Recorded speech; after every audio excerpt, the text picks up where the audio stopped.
জুলির সঙ্গে কাটানো রাতটার কথা ভাবতে ভাবতে হাসি ফুটে উঠল ইন্দ্রর ঠোঁটে। সে খেয়ালই করেনি যে দূর থেকে আদি তাকে দেখছে।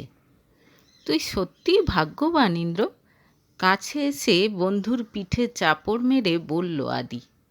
কেন, হঠাৎ কথা বলছিস কেন? আমি সত্যি ভাবিনি যে তৃণার মতো একটা মেয়েকে তুই বিয়ে করবি। আমি জানি আমরা দুজন একে অপরের জন্য আইডিয়াল নয়, কিন্তু এছাড়া আমার আর কোনো উপায় ছিল না।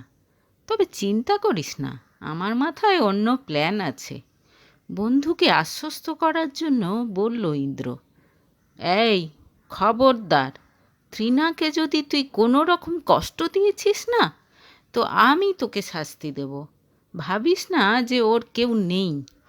মানে মানে তৃণার মতো মিষ্টি একটা মেয়ে তোর সঙ্গে কি করে থাকবে, সেটা ভেবেই আমার কষ্ট হচ্ছে। তুই ওর যোগ্য নস ইন্দ্র। বন্ধুর কথা শুনে ভেতরে ভেতরে বেশ রেগে যায় ইন্দ্র। আদি যদি তার ছোটবেলার বন্ধু না হতো, তাহলে এই কথা বলার জন্য এতক্ষণে তাকে ঘাড় ধাক্কা দিয়ে বার করে দিত সে। কেন, তোর বুঝি খুব ভালো লেগেছে? জোর করে মুখে হাসি এনে এগোতে এগোতে জিজ্ঞেস করল সে। দূরে একা দাঁড়িয়ে আছে তৃণা। না চাইতেও তার দিকে চোখ চলে গেল ইন্দ্রর। একা উদ্ভ্রান্তের মতো এদিক ওদিক চাইছে তৃণা। আর কোনো কথা না বলে তার পাশে গিয়ে দাঁড়ালো ইন্দ্র। তাকে আসতে দেখে তৃণা যেন হাঁপ ছেড়ে বাঁচল। আদির কথা মনে পড়তে তৃণার দিকে একবার তাকালো ইন্দ্র। আর কিছু দেখার আগে তৃণার বড় বড় চোখ দুটো নজরে এলো তার। কেমন যেন অসহায় দৃষ্টিতে তার দিকে তাকিয়ে আছে। সামান্য একটু অস্বস্তি হলো তার। শোনো, আমাকে এখন বেরোতে হবে, বৌভাত শেষে তৃণাকে বলল ইন্দ্র। সে কি, এত রাতে? তৃণার মুখ থেকে বেরিয়ে এলো। তাকিয়ে দেখল এর মধ্যেই ড্রেস চেঞ্জ করা হয়ে গেছে ইন্দ্রর। হলুদ একটা টি শার্ট আর ব্লু জিন্সে দারুণ সুন্দর দেখাচ্ছে তাকে। হ্যাঁ, একটু কাজ আছে বলে চলে গেল ইন্দ্র। তার যাওয়ার দিকে তাকিয়ে থাকতে থাকতে চোখ দিয়ে দুফোঁটা জল গড়িয়ে পড়ল তৃণার। স্বামীর ব্যাপার স্যাপার কিছুই বুঝতে পারছে না সে। বিয়ের পর এই প্রথম তার সঙ্গে কথা বলল। এত যদি অপছন্দ, তাহলে যেচে পড়ে তাকে বিয়ে করলই বা কেন? এত রাতে ছেলেকে গাড়ি নিয়ে বেরিয়ে যেতে দেখে সবই বুঝলেন স্নিগ্ধা, কিন্তু মুখে কিছু বললেন না। ছেলে যত এই মেয়েটার থেকে দূরে থাকে ততই মঙ্গল। আত্মীয় স্বজন সবাই মোটামুটি ফিরে গেছে। তিনিও তার নিজের ঘরে চলে গেলেন। ঘরে বসে একা একা কাঁদতে লাগলো তৃণা। নিজের ফুলশয্যার দিনেও কাঁদতে হচ্ছে তাকে। এমন একটা দিনও সে মনে করতে পারল না যেদিন তাকে কাঁদতে হয়নি। কাঁদতে কাঁদতে একসময় কখন যেন ঘুমিয়ে পড়ল সে। এদিকে ইন্দ্রকে ঘরে ঢুকতে দেখেই ছুটে এসে তাকে জড়িয়ে ধরল ঝুলি। ইন্দ্র দুর্বলতা সে জানে। বিন্দুমাত্র সময় নষ্ট না করে অত্যন্ত সুনিপুণ দক্ষতায় অঙ্গুলি আর ঠোঁটের সঞ্চালনে ইন্দ্রকে অস্থির করে তুলল সে। কোনো রকম চিন্তাভাবনা না করে জুলির সঙ্গে মেতে উঠল ইন্দ্র। উন্মত্ততায় কতক্ষণ কেটে গেছে খেয়াল নেই। চরম সুখের মুহূর্তে হঠাৎ কি করে কি হয়ে গেল, তৃণার বড় বড় চোখ দুটো ইন্দ্রর মনে পড়ে গেল। অদ্ভুত বিষণ্ণ বড় বড় সেই চোখ দুটো তাকে মনে করিয়ে দিল যে সে বিবাহিত। তৎক্ষণাৎ নিজেকে সরিয়ে নিল সে। এরকম অপরাধবোধ তার কখনো হয়নি আজ পর্যন্ত। তার কার্যকলাপে ভীষণ বিরক্ত হলো জুলি, কিন্তু ইন্দ্রর তাতে কিছু যায় আসে না। এবার ওঠো, আমাদের যেতে হবে। কানের কাছে খুব জোর আওয়াজ শুনে ধড়মড় করে উঠে বসল তৃণা। উঠে দেখল সামনে ইন্দ্র দাঁড়িয়ে। তাড়াতাড়ি রেডি হয়ে নাও, বেরোবো। আবার বলল ইন্দ্র। কোথায় যাব? সেটা গেলেই দেখতে পাবে। ব্রেকফাস্ট সেরে বাড়ি থেকে বেরিয়ে পড়ল ইন্দ্র আর তৃণা। তৃণা দেখল বেরোনোর সময় নিজের ছেলেকে আবার আসতে বললেও তাকে কিছুই বললেন না শাশুড়িমা। কোথায় যাচ্ছে কিছুই বুঝতে পারছে না সে। কিছুক্ষণ গাড়িতে আসার পর দেখল একটা বড় বাংলোর সামনে গাড়িটা দাঁড়ালো। নামো, এসে গেছি। এটা আমার বাড়ি, আজ থেকে তুমি এখানে থাকবে। ইন্দ্রর পেছন পেছন বাড়ির ভেতরে এসে ঢুকল তৃণা। সে নিজেও বিশাল বড় লোকের মেয়ে। তাদের বাড়িও অনেক বড় আর সুন্দর, কিন্তু এই বাড়িটার ভেতরে ঢুকে চোখ ধাঁধিয়ে গেল তৃণার। এত সুন্দর, এত সুন্দর সাজানো গোছানো। সে কখনো এত সুন্দর বাড়িতে যায়নি। নিজের বাড়ি ছাড়া সে তো আসলে কোথাও যায়নি। বাবা তাকে কোথাও নিয়ে যেত না। যেখানে যেত সঙ্গে তার আদরের মেয়ে পৃথাকে নিয়ে যেত। তৃণার তো বাড়ি থেকে বেরোনোই বারণ ছিল। দোতলায় এসে তৃণার মনে হলো সে যেন কোনো স্বপ্নের জগতে এসে গেছে। একটা দারুণ সুন্দর ঘরে ঢুকে ইন্দ্র বলল, এটা আমার বেডরুম। আমি কি এখানে থাকবো? অজান্তেই তৃণার মুখ দিয়ে কথাগুলো বেরিয়ে এলো। না, তুমি থাকবে পাশের ঘরে।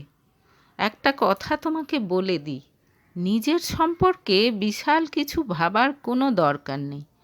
আমি তোমাকে বিয়ে করেছি বলে ভেবো না যে আমার জীবনে তুমি জায়গা করে নিয়েছো। আমি হলাম ইন্দ্রজিৎ সান্যাল। মেয়েরা আমার একটু সঙ্গ পাওয়ার জন্য যা খুশি করতে পারে। আমি যেমন তোমাকে বিয়ে করে নিয়ে এসেছি, তেমন চাইলেই যে কোনো মুহূর্তে তোমাকে বাড়ি থেকে বার করে দিতে দুবার ভাববো না আমি। কেন বিয়ে করলেন আমাকে? আমি তো আপনাকে বিয়ে করতে চাইনি। ইন্দ্রর চোখে চোখ রেখে বলল তৃণা। ইন্দ্র দেখল বড় বড় চোখ দুটোতে জল টলটল করছে। ভালো করে তৃণার মুখের দিকে তাকালো সে। খুব সুন্দরী না হলেও মুখের মধ্যে কিছু একটা আছে যার জন্য তাকে দেখতে তার ভালো লাগছে। কিছুক্ষণ তাকিয়ে দেখে সে বুঝল শিশুর সরলতা রয়েছে তৃণার চোখে মুখে। তার চেয়ে প্রায় 8 বছরের ছোট তৃণা, কিন্তু তবুও 22 বছরের একটা মেয়ের চোখে মুখে এত স্নিগ্ধ সরলতা সাধারণত চোখে পড়ে না। কেঁদো না, আশা করি এ বাড়িতে তোমার কোনো কিছুর অভাব হবে না। এই বলে ঘর থেকে বেরিয়ে গেল ইন্দ্র। এত সাধারণ একটা মেয়ের জন্য নিজেকে বিচলিত হতে দেবে না সে।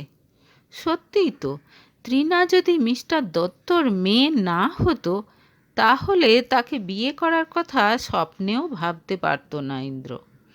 সে ভালোবাসে আধুনিকা হট মেয়েদের, ছলা কলায় যারা তার মধ্যে কামনার আগুন উস্কে দেবে, তাকে পুরুষ হওয়ার গর্বের অনুভূতি দেবে।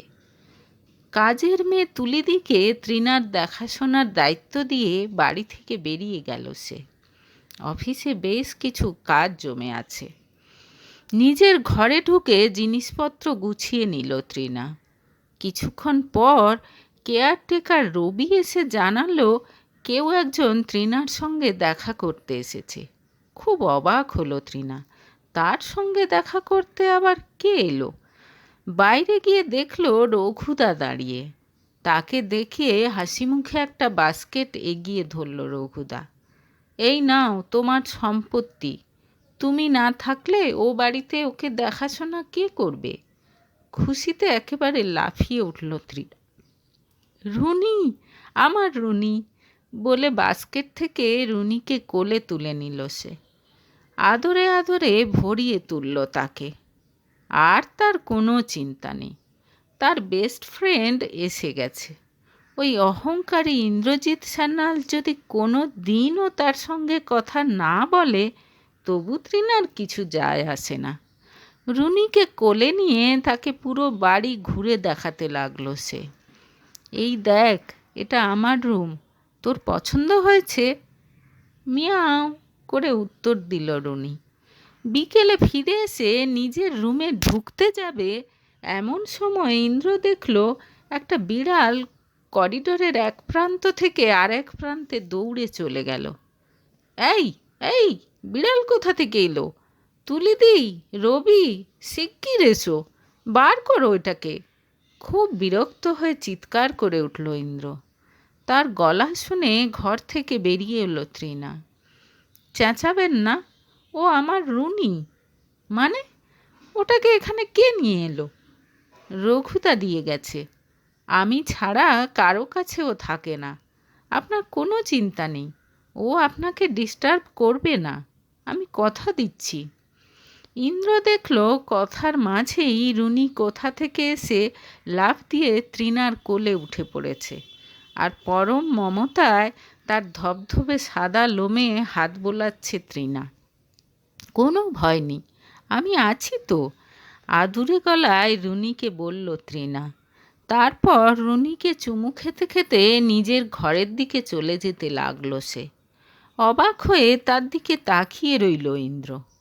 এই শোনো, পেছন থেকে ডাকলো ইন্দ্র। ঘুরে দাঁড়ালো তৃণা। ওটা কি পরেছ তুমি? কেন ম্যাক্সি, আমি তো এটাই বাড়িতে পরতাম। মানে? তুমি বাড়িতে এটা পরতে, আর এটা এখানেও নিয়ে এসেছো? বিয়ের পারপাসে নতুন কেননি?